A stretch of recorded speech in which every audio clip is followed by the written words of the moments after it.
Le millionnaire sauve une femme sur le point d'accoucher pendant une tempête. Le brouillard matinal s'accrochait aux vignes comme une promesse oubliée.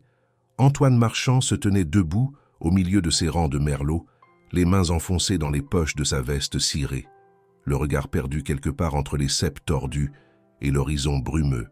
Il était 6 heures du matin, ce 3 novembre, et le froid mordait déjà la peau avec cette cruauté particulière de l'automne aquitain. Les collines de Saint-Aubin s'éveillaient lentement autour de lui, drapées dans des nuances de gris et d'ocre, ponctuées par les toits d'ardoise des anciennes fermes viticoles. Personne ne venait plus au domaine Marchand, pas depuis des années. Les grilles en fer forgé restaient fermées en permanence, ornées du blason familial rongé par la rouille, 2 grappes de raisin entrelacées sous une couronne de chêne. Autrefois, ce portail s'ouvrait chaque jour pour accueillir des dizaines de visiteurs, touristes en quête de grands crus, restaurateurs de Bordeaux, journalistes œnologiques. Le chai résonnait de rires, de bouchons qui sautaient, de verres qui tintaient. La famille Marchand incarnait l'excellence viticole bordelaise depuis 4 générations. Mais tout cela appartenait à un autre temps, à un autre Antoine. Celui qui marchait maintenant entre les vignes était un fantôme. Un homme de 42 ans au visage marqué par trop de nuits blanches, aux cheveux châtains parsemés de fils argentés prématurés, aux yeux gris-vert qui ne rencontraient plus jamais ceux des autres. Il portait toujours les mêmes vêtements, un jean délavé, des bottes de travail éclaboussées de boue séchée, un pull en laine épaisse troué au coude. Ses mains, autrefois manucurées pour les réceptions mondaines, étaient désormais calleuses, crevassées, marquées par le travail solitaire de la vigne. Antoine s'agenouilla près d'un cep et caressa les feuilles jaunissantes avec une tendresse surprenante. Les vendanges étaient terminées depuis 3 semaines. Il avait tout fait seul, comme chaque année, la coupe, le tri, le pressurage. Un travail qui aurait nécessité 10 personnes, il l'accomplissait méthodiquement, avec l'obstination de celui qui cherche à s'épuiser pour ne plus penser. Les barriques reposèrent maintenant dans le chai obscur, et le vin murmurait doucement son alchimie secrète. Cette année, il avait produit 4000 bouteilles. Elles ne seraient jamais commercialisées. Elles rejoindraient les millésimes précédents, dans la cave voûtée du XVIIIe siècle, où s'entassèrent déjà près de 30 000 bouteilles qui ne seraient probablement jamais bues. « Pourquoi tu continues ?» lui avait demandé Bertrand, le notaire de la famille, lors de sa dernière visite 2 ans auparavant. « Tu as assez d'argent pour vivre 10 vies sans travailler. Vends le domaine, pars, recommence ailleurs. » Antoine n'avait pas répondu. Comment expliquer que les vignes étaient tout ce qui lui restait de vivant? Que chaque bourgeon au printemps, chaque grappe à l'automne représentait une raison de se lever le matin? Que le silence des collines était devenu sa seule compagnie supportable? Il se redressa et pousseta la terre sur son pantalon et remonta lentement vers la bâtisse. La demeure Marchand se dressait au sommet de la colline comme une sentinelle de pierre blonde, typique de l'architecture bordelaise du XIXe siècle. 2 étages, des volets bleus délavés, une terrasse couverte de glycines mortes. Seule la tour carrée à l'arrière, où se trouvait l'ancien bureau de son grand-père, semblait encore habitée. Une lumière y brûlait parfois jusqu'à l'aube. Dans la cuisine, aux carreaux de ciment hexagonaux, Antoine prépara son café dans une vieille cafetière italienne cabossée. L'odeur âcre emplit la pièce silencieuse. Il but debout, regardant par la fenêtre les nuages s'amonceler au-dessus de l'océan Atlantique, à 50 km à l'ouest. Un mauvais temps se préparait. Il le sentait dans ses os, dans l'humidité qui imprégnait déjà l'air. Sur le réfrigérateur, une photographie jaunie tenait avec un aimant en forme de grappe de raisin. On y voyait Antoine plus jeune, souriant, entouré de sa famille. Son père, décédé d'une crise cardiaque 10 ans plus tôt. Sa mère partit s'installer chez sa sœur à Lyon après la tragédie, incapable de supporter le poids des souvenirs. Et elle, Élise Marchand, sa petite sœur, 25 ans à l'époque du cliché, le visage lumineux, enceinte de 8 mois, la main posée tendrement sur son ventre rond. Antoine détourna le regard, serra les mâchoires. 7 ans. Cela faisait 7 ans qu'elle était morte. 7 ans qu'il se réveillait chaque nuit avec ses cris dans les oreilles. L'accouchement s'était mal passé. Une hémorragie foudroyante. Les médecins avaient sauvé le bébé, une petite fille prénommée Camille, mais pas la mère. Antoine était arrivé trop tard à l'hôpital. Il avait juré d'être présent, de l'accompagner, mais une réunion importante avec des investisseurs japonais l'avait retenu à Paris. Quand il avait enfin franchi les portes de la maternité, elle était déjà partie. Il n'avait jamais pardonné. ni au médecin, ni au destin, ni surtout à lui-même. La petite Camille vivait désormais avec son père à Toulouse. Antoine ne l'avait vue qu'une seule fois, à l'enterrement. Il n'avait pas eu le courage de la revoir. Chaque fois qu'il pensait à elle, il voyait le visage de sa sœur. Il vida le reste de son café dans l'évier et sortit sans manteau malgré le froid. Les vignes l'attendaient. Elles avaient toujours besoin de quelque chose, un fil à réparer, un tuteur à remplacer, une terre à retourner. Et lui avait besoin de ce travail pour ne pas sombrer complètement. Le car régional s'arrêta en grinçant devant l'unique arrêt de Saint-Aubin, une simple pancarte métallique plantée au bord de la départementale. Élise Moreau descendit avec précaution, une main sur son ventre arrondi, l'autre agrippant la rampe. Le chauffeur lui tendit ses 2 valises avec un sourire compatissant. « Vous êtes sûre que quelqu'un vient vous chercher, madame ?» demanda-t-il en jetant un coup d'œil au village désert. « Oui, oui, merci », mentit Élise. Personne ne l'attendait. Elle était seule, comme elle l'était depuis 4 mois maintenant. Le car repartit dans un nuage de diesel et le silence campagnard engloutit Élise. Elle inspira profondément l'air frais, chargé d'odeurs de terre humide et de feuilles mortes. Devant elle, Saint-Aubin s'étalait comme une carte postale figée dans le temps. Une trentaine de maisons de pierre aux toits pentus, une église romane du XIIe siècle avec son clocher carré, une petite place ombragée par 2 platanes centenaires, une boulangerie-épicerie dont l'enseigne peinte à la main annonçait « Chez Margot depuis 1952 ».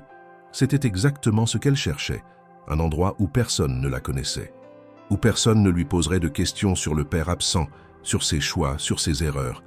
Élise avait 29 ans, mais elle se sentait infiniment plus vieille ce matin de novembre. Professeure des écoles à Paris pendant 6 ans, elle avait rencontré Julien lors d'une formation pédagogique. Il enseignait l'histoire au collège, citait Baudelaire en buvant du vin rouge, l'emmenait voir des expositions au Louvre. Pendant 2 ans, ils avaient été heureux, du moins elle l'avait cru. Puis elle était tombée enceinte, et le masque était tombé aussi. « Je ne suis pas prêt », avait-il dit, les yeux fuyants, debout dans le salon de leur appartement du 12e arrondissement. « Je ne veux pas d'enfant, pas maintenant, peut-être jamais. » Elle avait proposé d'en discuter, de prendre le temps. Il avait secoué la tête. 3 jours plus tard, il avait quitté l'appartement. Une semaine après, il vivait avec une collègue. Élise avait appris par hasard, en le croisant à une terrasse de café, la main posée sur celle d'une autre. Elle n'avait pleuré qu'une seule fois chez elle, recroquevillée sur le canapé. Puis, elle avait séché ses larmes et pris une décision. Elle aurait ce bébé, seule s'il le fallait. Mais pas à Paris, pas dans cette ville qui lui renvoyait son échec à chaque coin de rue. En cherchant sur Internet des postes d'enseignante en région, elle était tombée sur Saint-Aubin. Le village cherchait quelqu'un pour donner des cours de soutien aux enfants. Le salaire était modeste, mais une petite maison meublée était disponible à la location. Elle avait appelé la mairie, parlé avec une certaine Madame Dufour et signé à distance. 3 semaines plus tard, elle était là. Élise attrapa ses valises et marcha lentement vers le centre du village. Ses chaussures plates crissaient sur le gravier. Le vent faisait danser les feuilles mortes en petits tourbillons. Elle passa devant la boulangerie, dont la vitrine affichait des tartelettes aux pommes dorées et des pains de campagne croûtés. Son estomac gargouilla. Elle n'avait rien mangé depuis Bordeaux. « Excusez-moi, madame ». Une femme d'une 60aine d'années sortit de la boulangerie en s'essuyant les mains sur son tablier blanc. Elle avait des cheveux courts poivre et sel, un sourire chaleureux et des yeux pétillants de curiosité. « Vous êtes mademoiselle Moreau, c'est ça? La nouvelle enseignante ?» Élise hocha la tête, surprise. « Margot Dufour », se présenta la femme en lui tendant la main. « C'est moi qui vous ai eu au téléphone. Bienvenue à Saint-Aubin. Mon Dieu, vous êtes gelé. Venez, entrez, je vous fais un chocolat chaud. » Avant qu'Élise puisse protester, Margot avait saisi l'une de ses valises et l'entraînait à l'intérieur de la boulangerie. La chaleur du fournil l'enveloppa comme une couverture. L'odeur du pain frais lui donna presque le vertige. « Asseyez-vous, asseyez-vous » ordonna gentiment Margot en désignant une petite table près de la vitrine. « Vous avez fait bon voyage. Le car n'est pas trop inconfortable ?» Élise s'installa avec soulagement, sentant enfin ses jambes se reposer. « Ça va, merci. C'est très gentil de m'accueillir comme ça. Mais c'est normal, on n'a pas beaucoup de nouveaux arrivants par ici. Et puis, une jeune femme dans votre état, toute seule. » Margot secoua la tête avec une compassion non dissimulée. « Vous avez de la famille dans le coin ?»« Non, » répondit Élise doucement. « Je recommence à 0. Margot la regarda avec une compréhension qui n'avait pas besoin de mots. Elle posa devant elle un grand bol de chocolat fumant et une tartine beurrée épaisse. « Mangez. Et après, je vous accompagne à votre maison. C'est juste au bout du chemin des Mérisiers, la petite avec les volets verts. » Elle appartenait à Madame Leroy, qui est partie en maison de retraite le mois dernier. C'est modeste, mais tout fonctionne. Pendant qu'Élise mangeait, Margot lui raconta le village. Les 80 habitants permanents, les quelques enfants qu'elle aurait à enseigner, les traditions locales, la fête des vendanges en septembre, la messe de minuit à Noël, le marché aux livres en juin. Elle parla aussi des environs, des vignobles qui faisaient la richesse de la région, des châteaux viticoles perchés sur les collines. Et là-haut, dit-elle en pointant du doigt vers les hauteurs, c'est le domaine Marchand, le plus ancien et le plus beau de tout le canton. Mais personne n'y va plus. Pourquoi ? Demanda Élise, intriguée. Margot baissa la voix, comme si elle partageait un secret. Le propriétaire, Antoine Marchand, s'est coupé du monde il y a des années. Une histoire tragique. Sa petite sœur est morte en accouchant. Il ne s'en est jamais remis. Maintenant, il vit seul là-haut, ne parle à personne. On le voit parfois au village, très tôt le matin, pour acheter du pain ou du lait, mais il ne reste jamais. C'est devenu comme un fantôme. Élise frissonna malgré la chaleur de la pièce. Elle se demanda comment on pouvait choisir une telle solitude. « C'est triste », murmura-t-elle. « Oui », soupira Margot.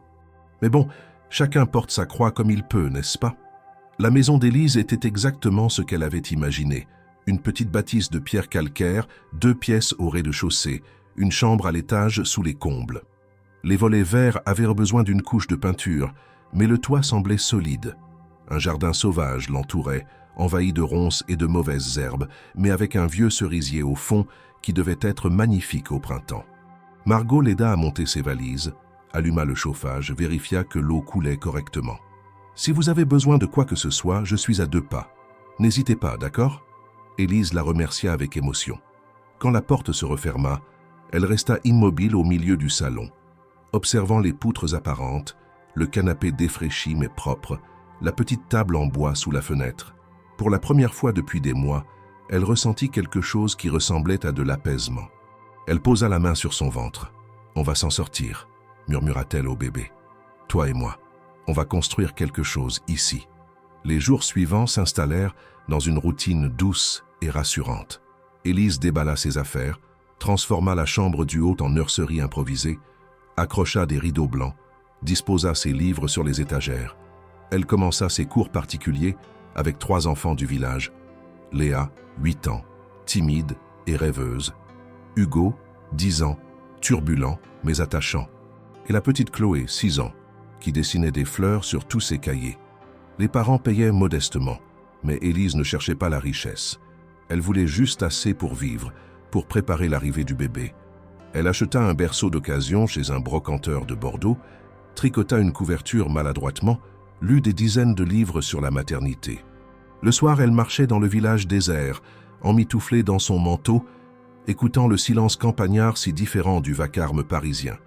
Parfois, elle levait les yeux vers les collines et apercevait la silhouette du domaine Marchand, masse sombre contre le ciel crépusculaire.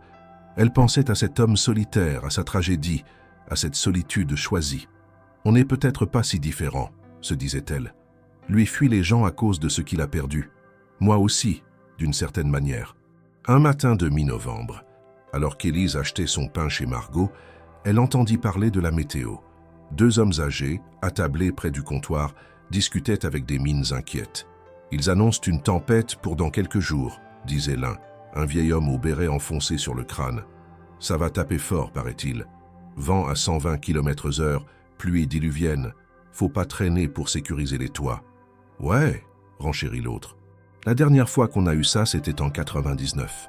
J'avais perdu la moitié de mes tuiles. » Élise paya son pain et sortit, préoccupée. Elle n'avait jamais vécu de vraie tempête.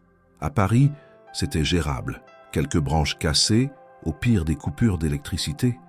Mais ici, dans cette petite maison isolée, avec un bébé qui pouvait arriver à tout moment, elle décida de ne pas s'inquiéter pour rien. Il restait plusieurs jours. Elle avait le temps de se préparer. Antoine avait écouté la radio ce matin-là, chose rare pour lui. Les bulletins météo parlèrent d'une dépression atlantique exceptionnellement violente qui se dirigeait droit sur le sud-ouest de la France. Tempête Béatrice l'avait-il nommée. Vent, pluie, risque d'inondation dans les zones basses. Appel à la prudence. Il haussa les épaules et retourna à ses vignes. Les tempêtes, il en avait vu des dizaines. Le domaine tenait debout depuis 150 ans. Il survivrait à une de plus. Pourtant, en fin d'après-midi, il prit quand même la précaution de vérifier les volets de la grande maison, de rentrer les outils du jardin, de sécuriser les bâches du chai. Un réflexe familial, inscrit dans ses gestes par des générations de vignerons prudents. En redescendant vers la cave, il croisa son reflet dans une fenêtre et se figea. Quand était-il devenu cet homme-là? Ce visage creusé, cette barbe de 3 jours permanente, ses yeux éteints. Il avait 42 ans, mais il paraissait 10 de plus. « Tu es en train de te laisser mourir », lui avait dit sa mère lors de son dernier appel 6 mois auparavant. Élise n'aurait pas voulu ça. Elle aurait voulu que tu vives. Il avait raccroché sans répondre. Ce soir-là, Antoine s'installa dans le bureau de son grand-père, au sommet de la tour. C'était sa pièce préférée, une bibliothèque circulaire tapissée de livres sur le vin, l'histoire de la région, la viticulture. Un fauteuil en cuir craquelé faisait face à la fenêtre en arc de cercle qui offrait une vue panoramique sur les vignes, et au-delà, sur le village de Saint-Aubin. Il versa un verre de son propre vin, un millésime 2018, l'une des dernières années où il avait encore pris plaisir à vinifier. La robe était d'un rouge profond, presque noir. Il le fit tourner dans le verre, huma les arômes de fruits noirs, de tabac, de terre humide. Puis, il but lentement, les yeux perdus dans le paysage nocturne. Les lumières du village scintillaient en contrebas comme une constellation miniature. Il identifia la boulangerie de Margot, l'église, la mairie. Et là, un peu à l'écart, une petite maison avec des volets verts et une seule fenêtre éclairée. C'était nouveau. Personne ne vivait là depuis le départ de Madame Leroy. Quelqu'un avait dû emménager. Antoine sentit une étrange curiosité l'effleurer, qu'il réprima aussitôt. Les affaires du village ne le concernaient plus. Il se détourna de la fenêtre et remplit à nouveau son verre. Élise, elle, était justement à cette fenêtre, une tasse de tisane à la camomille entre les mains. Elle regardait les étoiles, si nombreuses, si brillantes dans ce ciel dépourvu de pollution lumineuse. À Paris, elle ne voyait jamais les étoiles. Le bébé bougea dans son ventre, un mouvement vigoureux qui la fit sourire. « Tu es réveillée, toi ?» murmura-t-elle en caressant son ventre. « Tu sens la tempête qui arrive ?» Son rendez-vous chez le gynécologue à Bordeaux était prévu dans 10 jours. Tout allait bien selon les dernières échographies. L'accouchement était prévu pour début décembre. Elle avait le temps. Tout irait bien. Elle but sa tisane et monta se coucher, bercée par le vent qui commençait à se lever dans les arbres. Le 16 novembre, le ciel prit une teinte étrange, gris-jaune, presque maladive. Les oiseaux avaient disparu. Le vent soufflait par rafales de plus en plus violentes, couchant les hautes herbes, arrachant les dernières feuilles des arbres. À Saint-Aubin, les habitants s'affairaient. On clouait des planches sur les fenêtres les plus exposées, on rentrait le mobilier de jardin, on faisait des provisions. Chez Margot, la boulangerie ne désemplissait pas. « Vous avez tout ce qu'il faut ?» demanda-t-elle à Élise, qui achetait des conserves et des bougies. « Je crois, oui. »« Vous avez le numéro du centre de santé de Villeneuve ?»« Au cas où. » Élise tapota son portable.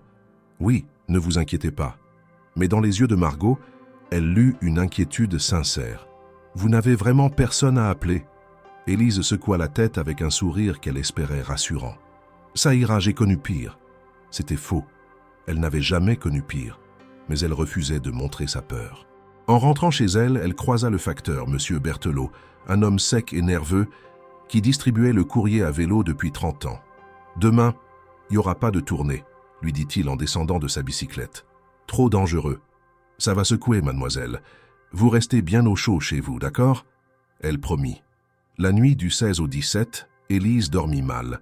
Le vent hurlait autour de la maison, les volets claquaient malgré les crochets. Elle se leva plusieurs fois pour vérifier que tout tenait. À 3 heures du matin, la pluie commença à tomber. Pas une pluie normale, un déluge. Des trombes d'eau qui martelèrent le toit avec une violence effrayante. Élise se recoucha, le cœur battant. « Tout va bien, se répétait-elle. Ce n'est qu'une tempête. Demain, ce sera fini. » Mais elle se trompait. Ce n'était que le début.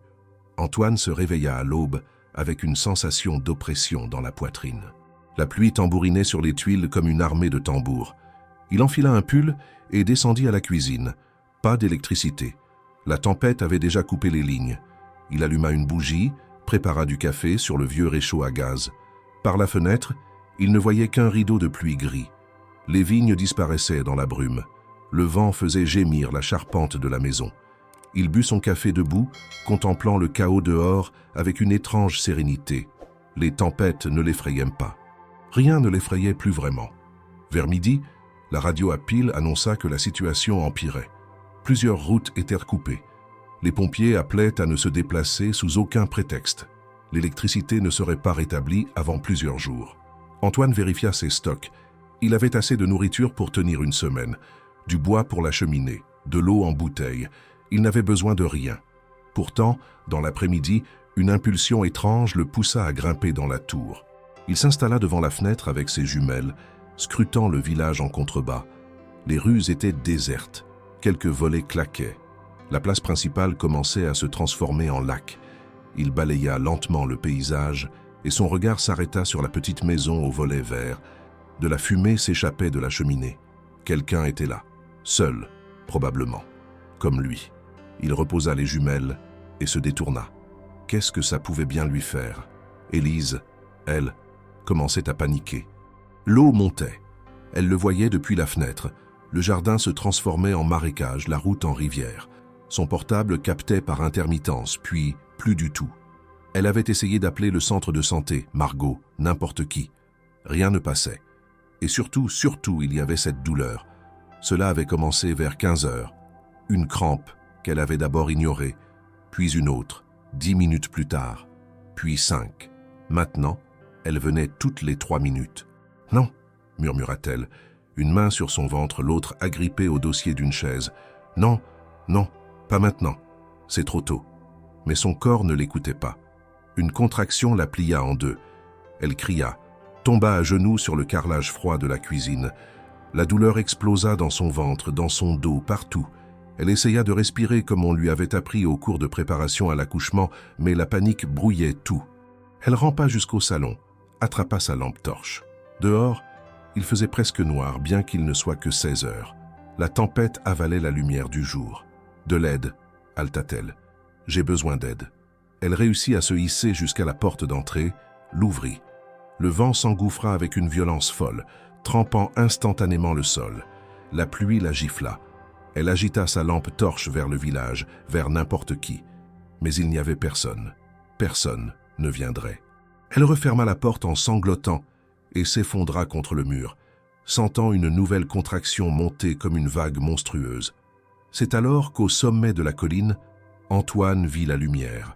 Une lueur qui dansait frénétiquement dans la nuit, venant de la petite maison aux volets verts. Pas une lumière normale, un appel de détresse. Il resta figé, les jumelles collées aux yeux. Quelqu'un était en danger là-bas. Et pour la première fois depuis 7 ans, Antoine Marchand sentit quelque chose se briser dans sa poitrine. Quelque chose comme un mur, comme une prison. Il posa les jumelles, attrapa son ciré et se précipita vers la porte. Antoine dévala l'escalier de la tour, le cœur tambourinant contre ses côtes. Il n'avait pas couru ainsi depuis des années. Ses mains tremblaient en attrapant les clés de sa camionnette accrochée près de la porte de la cuisine. La vieille Toyota rouge et blanche, un modèle des années 90 que son père utilisait autrefois pour transporter les barriques.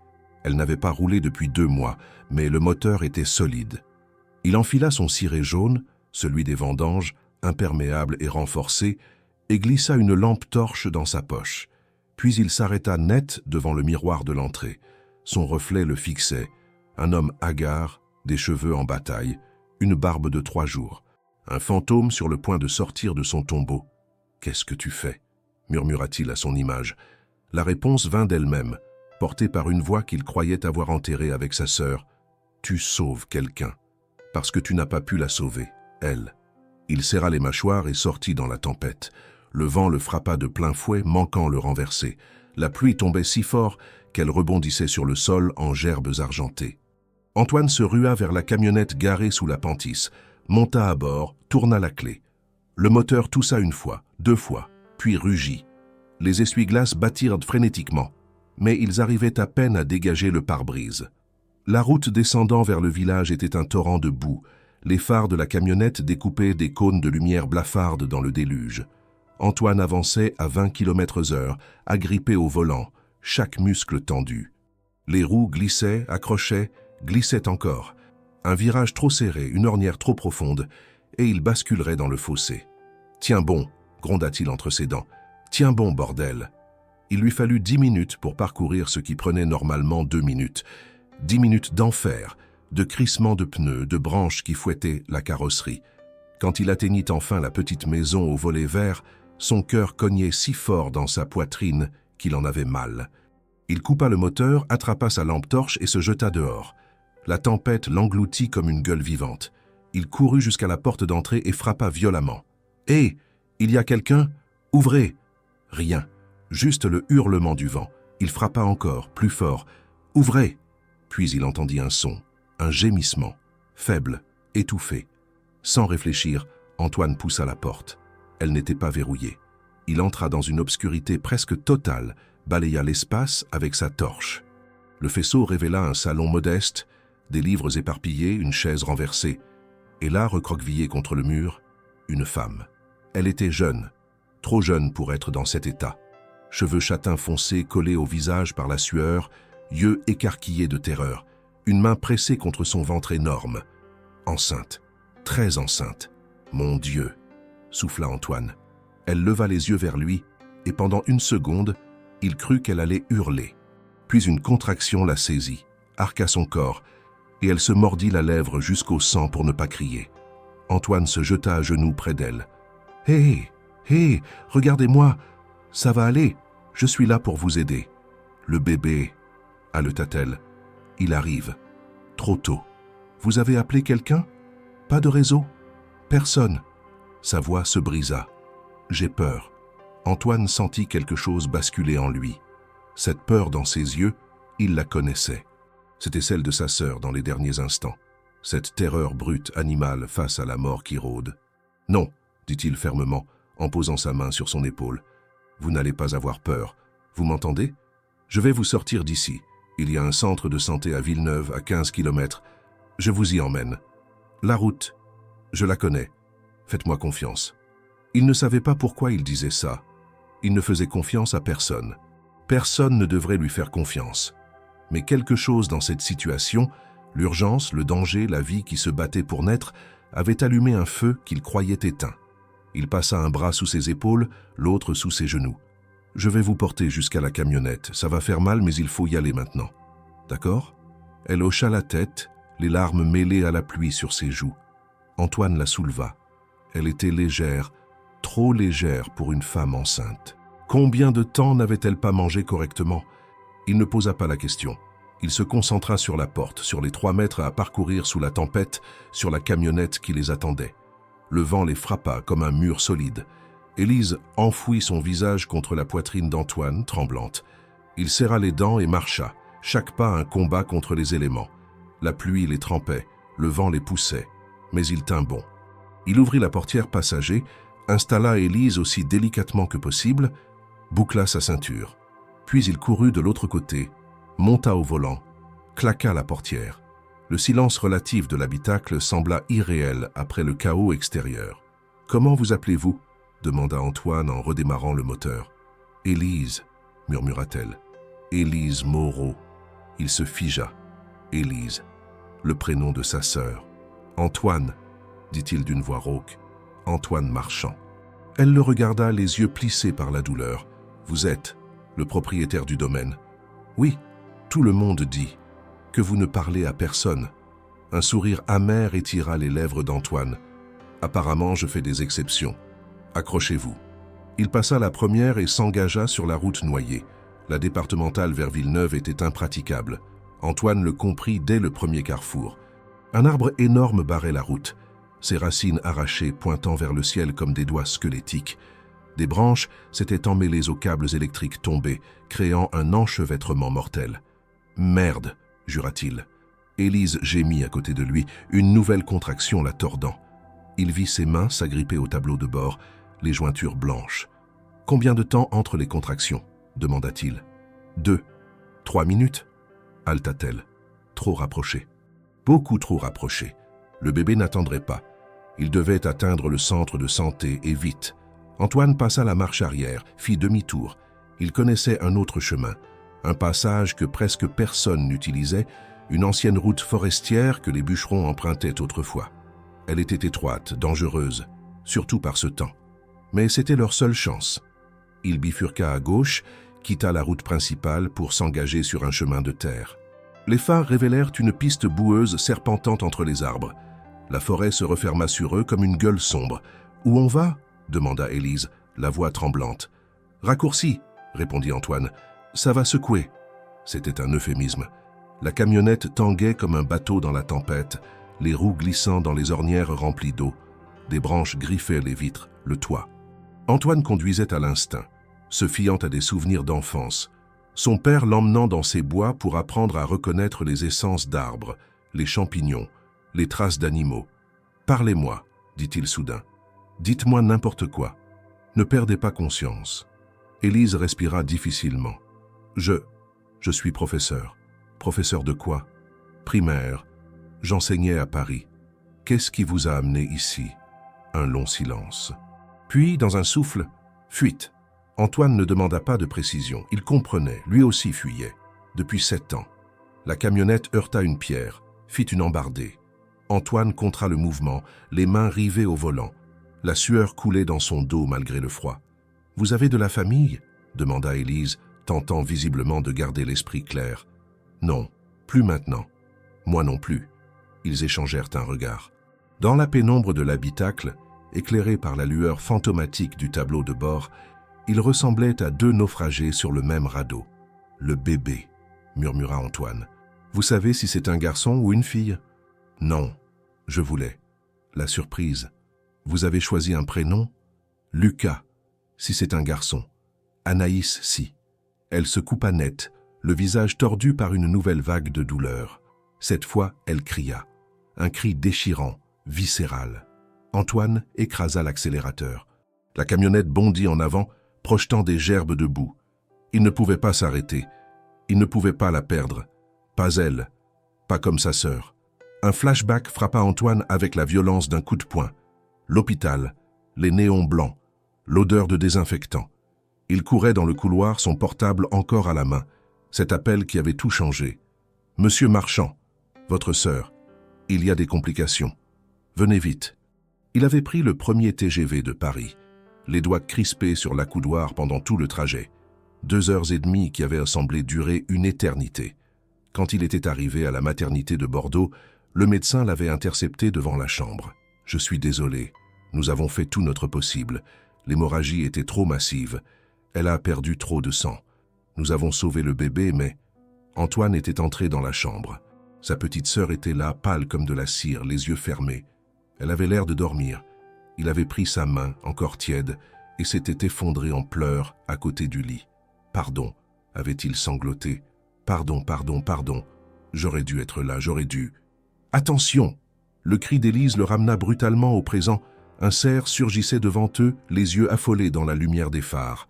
Antoine donna un coup de volant violent à droite. La camionnette dérapa, percuta un arbre avec un craquement sinistre. Le choc les projeta en avant, retenus par les ceintures. Pendant un instant, il n'y eut que le silence. Puis le moteur toussa, cala. « Non, non, non !» martela Antoine en tournant la clé. Le moteur refusait de démarrer. « Allez, bordel, démarre !»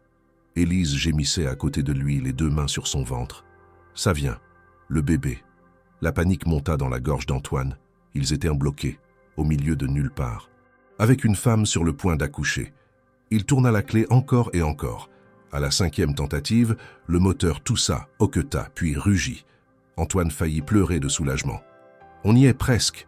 dit-il, la voix brisée. « On y est presque !»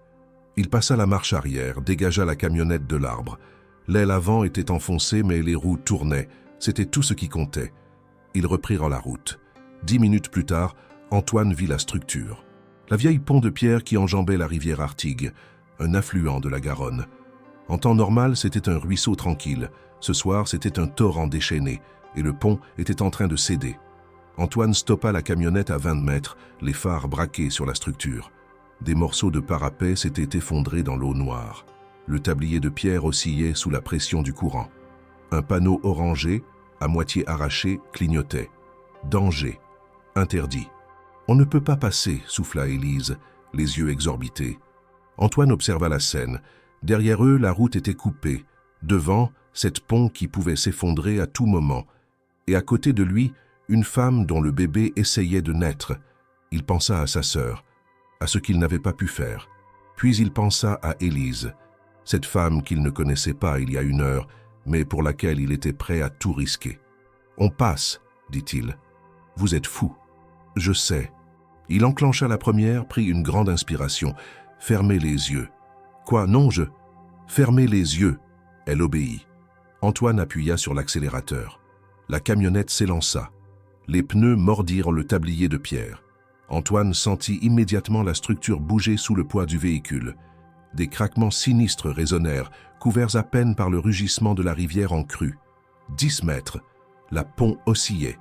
15 mètres. Une pierre tomba à droite, engloutie par l'eau. 20 mètres. Presque là. 25. Ils passèrent. La camionnette bondit sur la terre ferme de l'autre côté. Antoine freina brutalement, le cœur au bord de l'explosion. Derrière eux, avec un grondement apocalyptique, le centre du pont s'effondra dans la rivière. Élise ouvrit les yeux, vit les décombres et éclata en sanglots. « On est vivant », murmura Antoine, les mains tremblantes sur le volant. « On est vivant, bordel !» Mais il n'avait pas le temps de célébrer. Élise cria, pliée en deux par une contraction d'une violence inouïe. « Le bébé !» gémit-elle. « Je le sens. Il arrive. » Antoine redémarra, le pied au plancher. La route était meilleure maintenant, goudronnée. À travers la pluie battante, il aperçut des lumières. Villeneuve, le centre de santé. « Tenez bon !» supplia-t-il. « Encore 5 minutes, vous pouvez tenir. »« Je ne peux pas. »« Si, vous pouvez !» rugit-il. « Vous allez tenir parce que ce bébé a besoin de vous, parce que vous n'allez pas abandonner. Vous m'entendez ? Vous n'allez pas abandonner. » Ces mots résonnèrent dans l'habitacle. Élise le regarda, les yeux remplis de larmes, et hocha la tête. Le centre de santé de Villeneuve n'était qu'un petit bâtiment moderne de plein pied, mais pour Antoine, ce soir-là, il ressembla à une cathédrale. Il pila devant l'entrée des urgences, coupa le moteur, se rua dehors. La pluie l'engloutit, mais il s'en fichait. Il ouvrit la portière d'Élise, la prit dans ses bras. Elle était brûlante de fièvre, tremblante, à bout de force. « C'est fini », murmura-t-il en marchant vers les portes automatiques. « On y est. » Les portes s'ouvrirent. La lumière blanche des néons l'aveugla. Une infirmière en blouse verte surgit, les yeux écarquillés. « Mon Dieu, qu'est-ce qui ?»« Elle accouche », coupa Antoine. « Maintenant. » L'infirmière ne posa pas de questions. Elle cria vers le fond du couloir « Docteur Lavigne, urgence obstétricale !» Un brancard apparut. Antoine déposa Élise dessus avec une douceur infinie. Elle agrippa sa main, refusant de lâcher. « Ne partez pas !» supplia-t-elle. « Je ne pars pas. » Ils coururent tous ensemble vers la salle d'accouchement. Le docteur Lavigne, un homme d'une 50aine d'années aux cheveux grisonnants, prit les choses en main avec une efficacité militaire. « Depuis combien de temps les contractions ?»« 2 heures, haleta Élise. « Peut-être plus. Vous en êtes à combien de mois ?»« 8 et demi. » Le médecin échangea un regard tendu avec l'infirmière. « Préparez la salle. Appelez l'anesthésiste. » Ils franchirent les portes battantes. Antoine voulut les suivre, mais une main ferme l'arrêta. Une seconde infirmière, plus âgée. « Vous êtes le père ?» Antoine ouvrit la bouche, la referma. « Non, je l'ai juste amené ici. Alors vous devez attendre dehors. »« Mais... » »« Casse, monsieur, s'il vous plaît. » Les portes se refermèrent. Antoine resta planté là, dégoulinant d'eau, haletant, perdu. Il leva les mains et réalisa qu'elles tremblèrent de façon incontrôlable. Lentement, il se laissa glisser le long du mur jusqu'à s'asseoir par terre, les genoux remontés contre la poitrine. Et il attendit.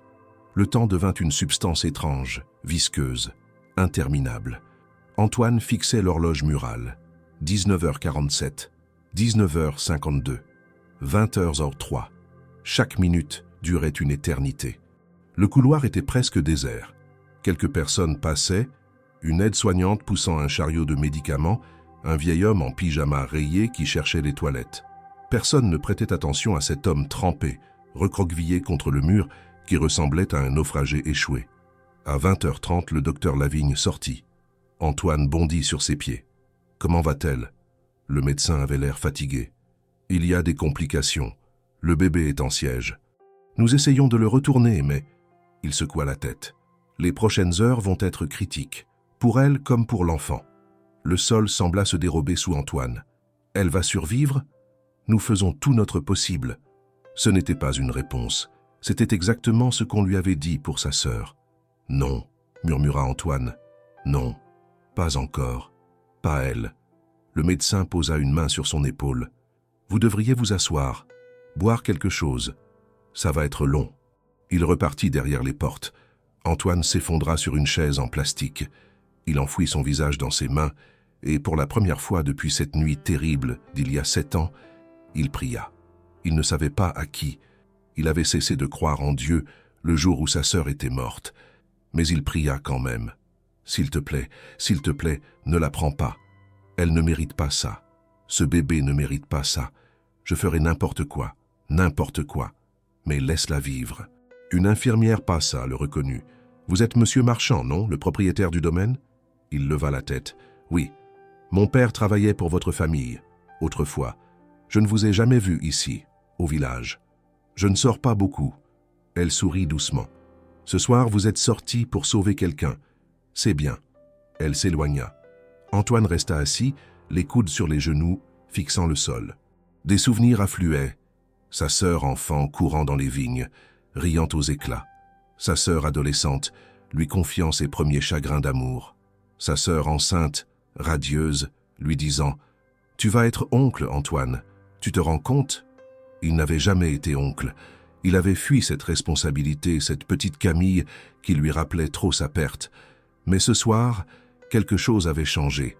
Ce soir, il avait fait un choix. Il avait agi. 21h15, 21h40, 22h05. À 22h23, un cri résonna derrière les portes. Un cri de bébé. Antoine se figea, le cœur suspendu. Puis les portes s'ouvrirent. Le docteur Lavigne apparut, épuisé mais souriant. C'est un garçon. Antoine ne respira qu'à moitié. Et elle, Élise, elle est faible. Elle a perdu beaucoup de sang. Mais elle va s'en sortir. Les jambes d'Antoine se dérobèrent. Il s'appuya contre le mur, les larmes coulant librement sur ses joues. « Vous pouvez la voir quelques minutes ?» dit le médecin. « Mais pas longtemps. Elle a besoin de repos. » Antoine hocha la tête, incapable de parler. Il entra dans la chambre. Élise était allongée, pâle mais vivante, un petit paquet emmailloté contre sa poitrine. Elle leva les yeux vers lui et sourit faiblement. « Lucas » murmura-t-elle. « Il s'appelle Lucas. » Antoine s'approcha, regarda le bébé. Un minuscule visage rouge, des yeux fermés, une bouche en cœur.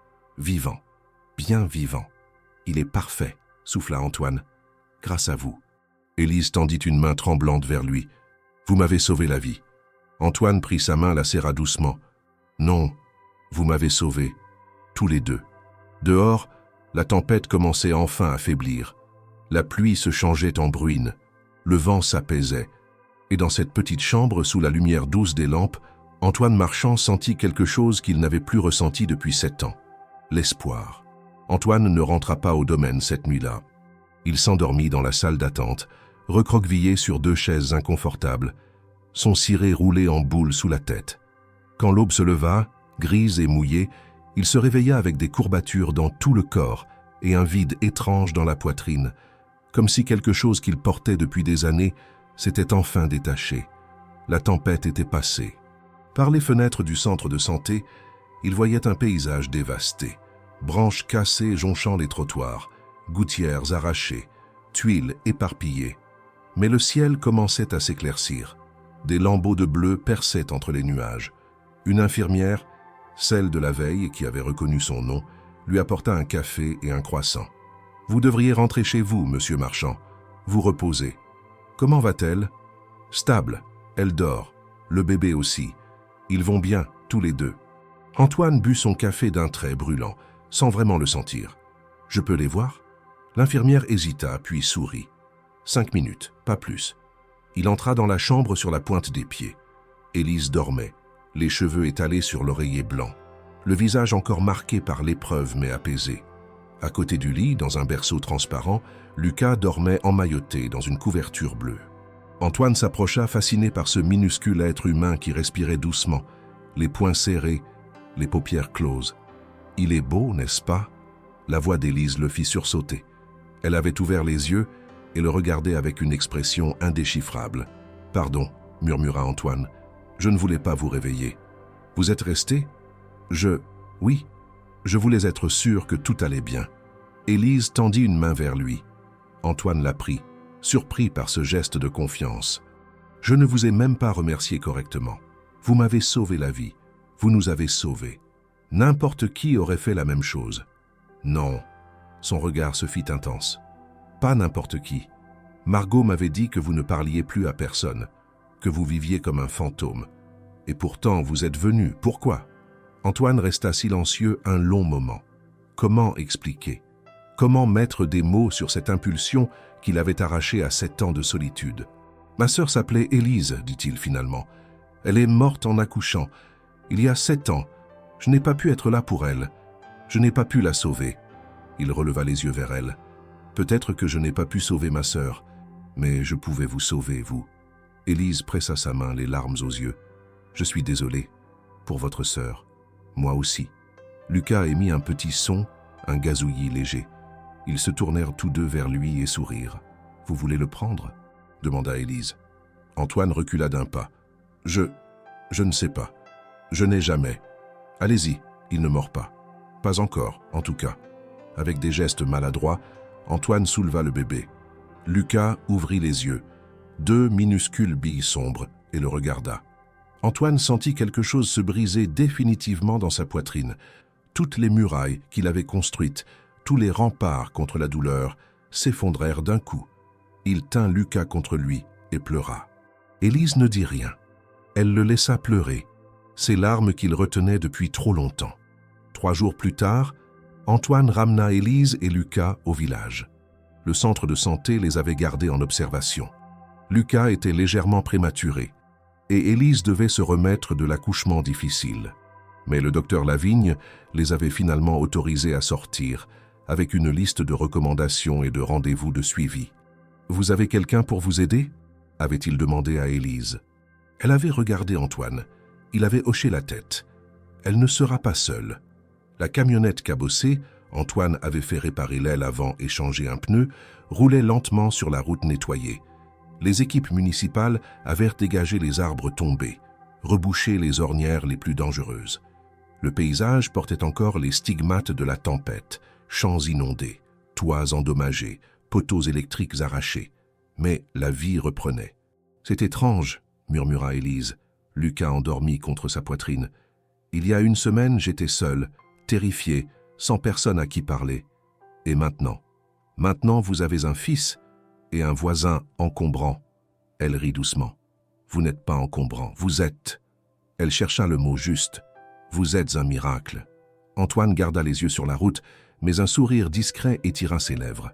Quand ils arrivèrent à Saint-Aubin, tout le village semblait les attendre. Margot sortit de sa boulangerie en s'essuyant les mains sur son tablier, suivie par M. Berthelot, le facteur, et plusieurs autres habitants. Ils se rassemblèrent autour de la camionnette, curieux, bienveillants. « Mon Dieu, Élise, on était si inquiets !» s'exclama Margot.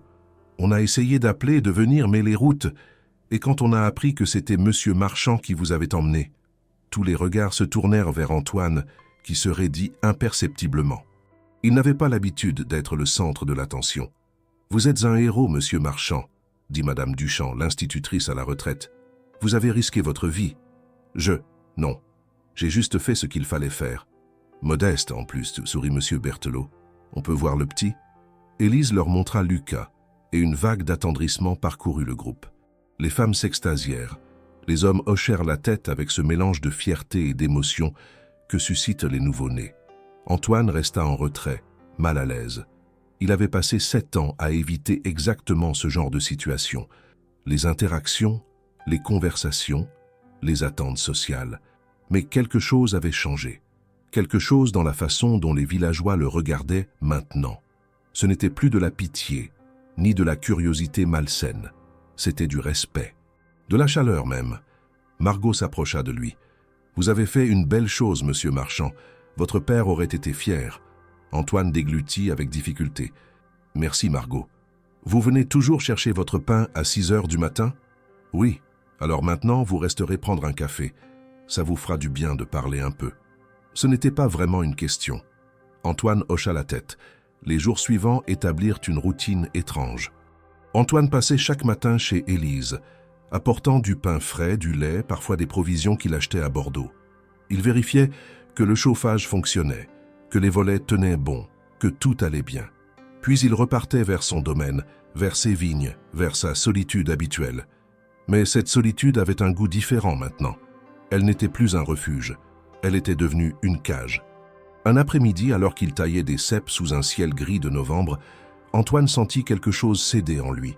Il posa son sécateur, s'assit par terre au milieu des vignes et laissa la vérité le submerger. Il avait peur, peur de s'attacher, peur de perdre encore, peur que cette renaissance fragile ne soit qu'une illusion cruelle avant une nouvelle chute. « Qu'est-ce que tu fais, bordel ?» murmura-t-il à lui-même. « Tu ne peux pas aimer ces gens, tu ne peux pas te permettre ça. Pas après ce qui s'est passé. » Mais une autre voix, celle de sa sœur peut-être, ou celle de sa conscience, lui répondait « Et si tu te trompais? Et si c'était justement ça, vivre, prendre le risque d'aimer, même en sachant qu'on peut perdre ?» Il resta assis là jusqu'à ce que le froid le fasse frissonner. Puis il rentra, alluma un feu dans la cheminée du grand salon et sortit une boîte qu'il n'avait pas ouverte depuis 7 ans. À l'intérieur, des photos, sa famille, sa sœur. Des lettres qu'elle lui avait écrites quand il était étudiant à Paris, un bracelet qu'elle portait toujours, et une enveloppe marquée de son écriture « à ouvrir si quelque chose m'arrive ». Antoine avait toujours refusé de l'ouvrir, c'était admettre qu'elle était partie. Mais ce soir, avec les flammes dansant dans l'âtre et le silence de la maison autour de lui, il déchira l'enveloppe. L'écriture de sa sœur dansait sur le papier. « Mon grand frère, si tu lis ceci, c'est que je ne suis plus là. Et je sais déjà que tu te sens coupable. Je te connais, Antoine. Tu vas t'enfermer dans ta douleur, te punir pour quelque chose que tu n'aurais pas pu empêcher. Mais je te demande une chose, une seule. Ne gâche pas ta vie à cause de moi. Ne deviens pas une ombre. Tu as toujours été tellement vivant, tellement généreux. Ne laisse pas ma mort te voler ça. Aime encore, ris encore, vis encore. Parce que moi, je ne peux plus. Mais toi, tu le peux. Alors fais-le pour nous deux. Ta petite sœur qui t'aime pour toujours. » Élise Antoine plia la lettre avec des mains tremblantes, la porta à ses lèvres et pleura, non plus de chagrin, mais d'un mélange de tristesse et de soulagement. Sa sœur lui donnait la permission de vivre. Elle l'avait toujours fait. Il était temps d'écouter. Le lendemain matin, Antoine se présenta chez Élise avec une proposition inattendue. « J'ai pensé à quelque chose. La maison de Madame Leroy, celle que vous louez. Elle est vieille. L'isolation n'est pas terrible. Et avec l'hiver qui arrive, un bébé. » Élise, qui donnait le biberon à Lucas, leva les yeux. « Vous voulez que je déménage? » « Non. Enfin, oui. Pas loin. » Il se racla la gorge, mal à l'aise. « J'ai une maison d'amis sur le domaine. C'était pour les employés saisonniers, autrefois. 3 pièces, bien chauffées, entièrement meublées. Elle est vide depuis des années. Vous pourriez vous y installer, vous et Lucas, gratuitement. » Élise le dévisagea, bouche bée. « Antoine, je ne peux pas accepter ça, c'est trop. » « Pourquoi ?» Il s'assit en face d'elle. « J'ai 15 hectares de vignes que je travaille seul. J'ai une maison de 15 pièces où je n'utilise que 2. J'ai des ressources que je n'utilise pas. Et vous, vous avez besoin d'aide. Alors pourquoi pas? Parce que... » Elle chercha ses mots. « Parce que vous ne me devez rien. Vous m'avez déjà sauvé la vie. Et alors? Ça m'empêche de vous aider encore ?» Un silence. Lucas gazouilla, interrompant l'attention. « Venez au moins la voir, insista Antoine. Si elle ne vous plaît pas, vous restez ici. Pas de pression. » Élise hésita, puis acquiesça. « D'accord, je viendrai la voir. » L'après-midi même, Antoine la conduisit au domaine. C'était la première fois qu'Élise franchissait les grilles en fer forgé. L'allée de gravier blanc serpentait entre les vignes dénudées, montait vers la grande maison de pierre blonde perchée sur la colline. C'était à la fois majestueux et mélancolique, un royaume endormi, figé dans le temps. « C'est magnifique, » murmura Élise. « C'était magnifique, » corrigea Antoine. « Maintenant, c'est juste. Vide. » Il la conduisit vers un petit bâtiment de pierre à l'écart de la maison principale, niché contre un bosquet de chênes. La maison d'amis avait des volets bleus fraîchement repeints. Antoine avait passé la matinée à les restaurer. L'intérieur sentait le bois ciré et le propre. Un salon avec une cheminée en pierre, une cuisine équipée, 2 chambres à l'étage, l'une parfaite pour une nurserie, de grandes fenêtres donnant sur les vignes et, au loin, la vallée. « Mon Dieu !» souffla Élise. « C'est parfait. Alors vous acceptez ?» Elle se tourna vers lui, les yeux brillants. « À une condition. » « Laquelle ? » ?»« Je ne veux pas de charité. Si je viens vivre ici, je veux travailler. Vous disiez que vous travaillez les vignes seul. Laissez-moi vous aider. Je ne connais rien au vin, mais je peux apprendre. » Antoine la regarda, cette jeune femme au visage déterminé, ce bébé dans ses bras, et quelque chose se réchauffa dans sa poitrine. Marché conclu. Ils scellèrent l'accord d'une poignée de main. Élise emménagea une semaine plus tard. Les villageois l'aidèrent, transportant ses maigres possessions dans la camionnette d'Antoine, apportant des cadeaux pour Lucas, des vêtements tricotés, des jouets en bois, des couvertures. Margot prépara un gâteau. Madame Duchamp offrit une pile de livres pour enfants. « Vous êtes des nôtres maintenant, dit-elle en serrant Élise contre elle. Le village prend soin de ses enfants. » Antoine observait la scène depuis le seuil, une tasse de café à la main. Il se rendait compte que quelque chose de plus grand que lui était en train de se produire. Ce n'était pas juste Élise qui trouvait une nouvelle famille, c'était lui aussi. Les semaines suivantes établirent un rythme nouveau. Chaque matin, après avoir nourri Lucas, Élise rejoignait Antoine dans les vignes. Elle apprit à tailler les ceps, à surveiller la qualité du sol, à anticiper les gelées. Ses mains, habituées aux craies et aux caillés, se couvrirent de cales et d'égratignures. Mais elle ne se plaignait jamais. « Pourquoi vous faites ça ?» lui demanda Antoine un matin de décembre, alors qu'ils retournaient en la terre autour des pieds de vigne. « Faire quoi ? Travailler si dur, vous pourriez vous reposer. Profitez de Lucas. » Élise enfonça sa bêche dans le sol. « Parce que j'ai besoin de sentir que je construis quelque chose, que je ne suis pas juste, une victime des circonstances. » Elle le regarda. « Et puis, ça me fait du bien d'être utile, de faire partie de quelque chose de plus grand. » Antoine comprit. C'était exactement ce qu'il ressentait aussi. Le soir, ils dînaient parfois ensemble. Antoine amenait du pain, du fromage, du vin de son domaine. Élise cuisinait des plats simples, roboratifs, une blanquette de veau, un pot-au-feu, des gratins dauphinois. Ils parlaient de tout et de rien. Elle lui racontait sa vie à Paris, son enfance en Bretagne, ses rêves d'enseignante. Lui partageait des anecdotes sur la viticulture, l'histoire de la région, des souvenirs d'avant. Petit à petit, les fantômes s'estompaient. Margot eut une idée folle. Organiser une fête de Noël au domaine marchand. « Ça fait des années qu'on n'a pas eu de vraie fête au village, » dit-elle en débarquant un matin avec des guirlandes et des boules de Noël. « Et cette année, avec tout ce qui s'est passé, on mérite de célébrer. Antoine, vous avez cette magnifique salle de réception qui ne sert à rien. Laissez-nous l'utiliser. » Antoine voulut refuser. Mais Élise le regarda avec ses yeux qui savaient le convaincre. « Allez, ça fera du bien. À tout le monde.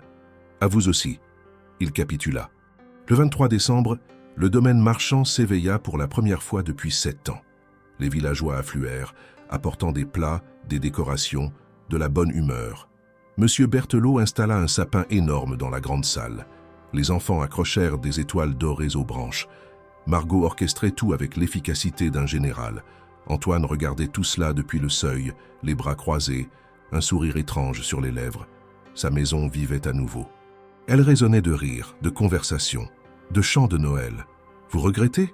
demanda Élise en s'approchant, Lucas contre son épaule. « Non. » Il prit une grande inspiration. « Non, je ne regrette pas. C'est juste étrange. Bon étrange, mais étrange.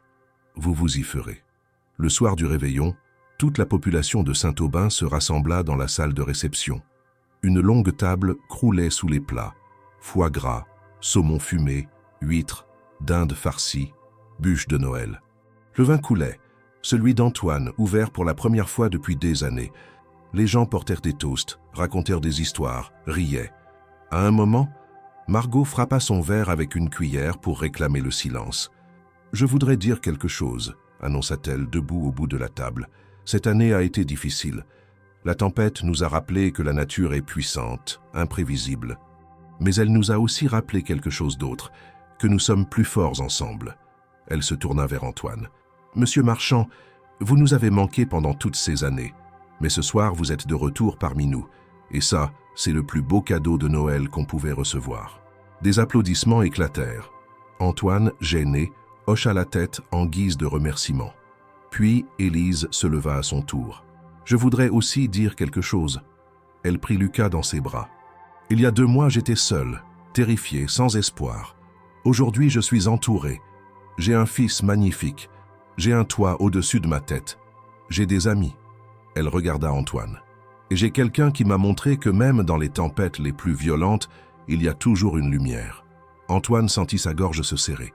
Il leva son verre. « À la lumière dans la tempête. »« À la lumière », répétèrent les villageois en chœur. Janvier apporta le froid, la neige, et une découverte inattendue. Élise rangeait la bibliothèque de la maison d'amis. Antoine lui avait donné carte blanche pour aménager l'espace comme elle le souhaitait. En déplaçant une pile de vieux livres sur la viticulture, une enveloppe jaunie tomba sur le sol. Elle la ramassa, intriguée. L'adresse, écrite à la main, disait « À mon grand frère Antoine, pour quand il sera prêt ». Élise resta figée. C'était l'écriture de quelqu'un d'autre, féminine, élégante. Elle retourna l'enveloppe. Au dos, un nom. Élise Marchand. Son cœur se serra. C'était la sœur d'Antoine, celle qui portait le même prénom qu'elle. Elle ne savait pas quoi faire. Ouvrir la lettre? La donner à Antoine? La remettre où elle l'avait trouvée? Finalement, elle marcha jusqu'à la grande maison, frappa à la porte. Antoine ouvrit, surpris de la voir à cette heure. Il était presque 20 heures. Élise.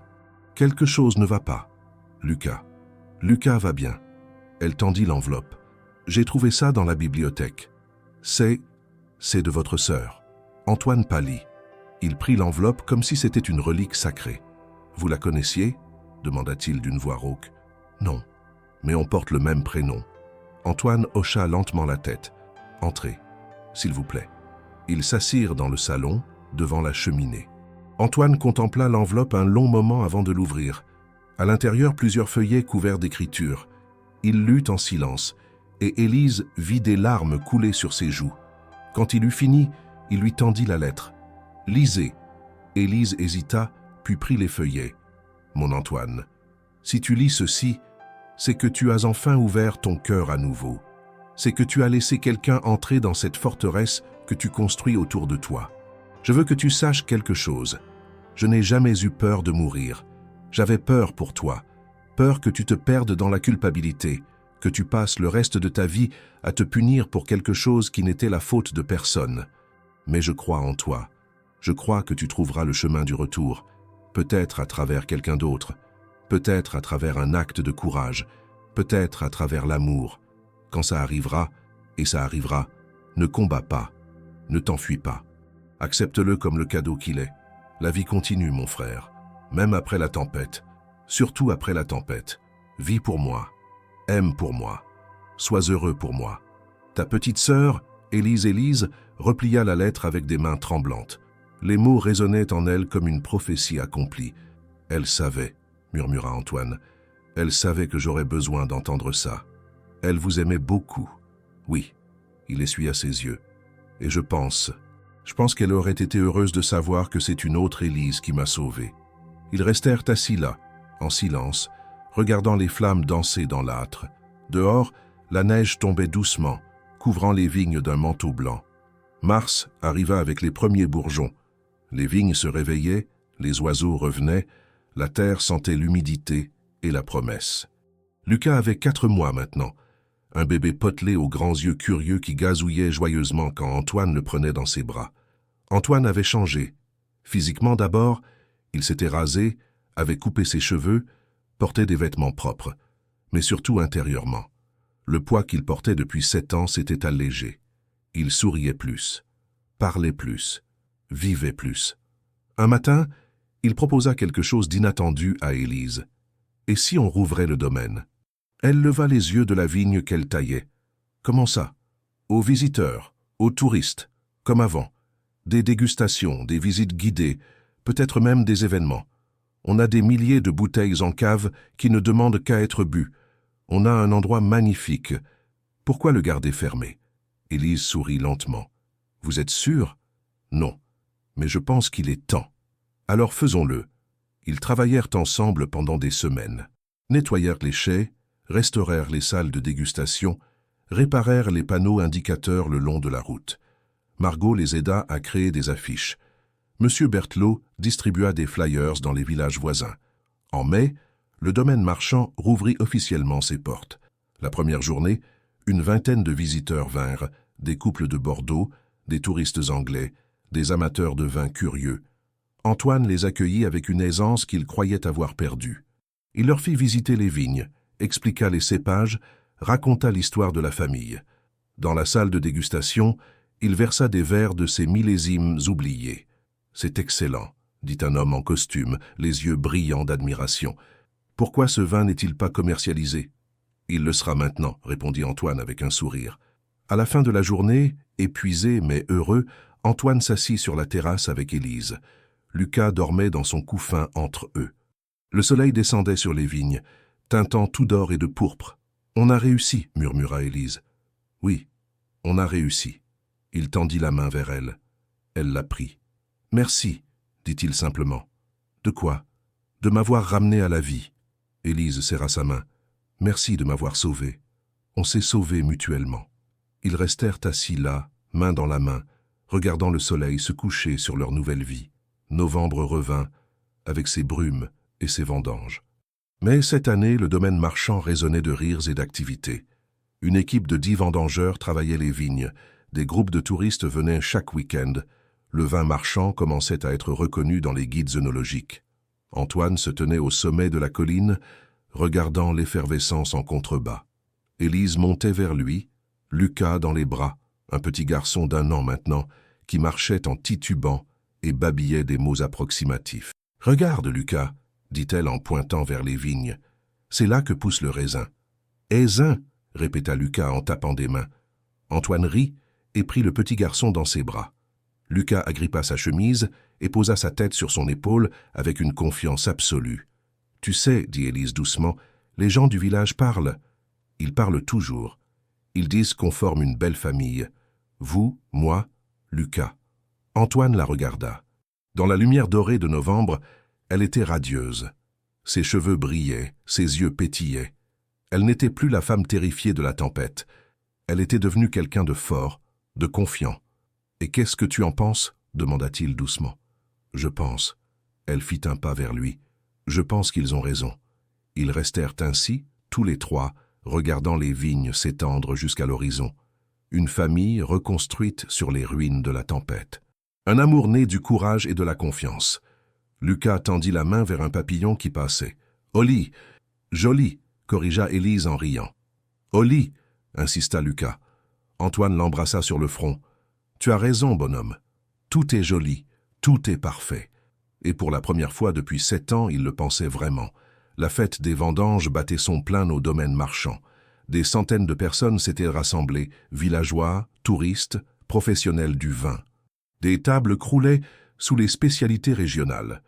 Un groupe de musiciens jouait des airs traditionnels. Les enfants couraient entre les vignes. Sur l'estrade improvisée, Antoine tenait un micro. « Je voudrais remercier tout le monde d'être venu aujourd'hui. Ce domaine était mort pendant trop longtemps. Aujourd'hui, il vit à nouveau.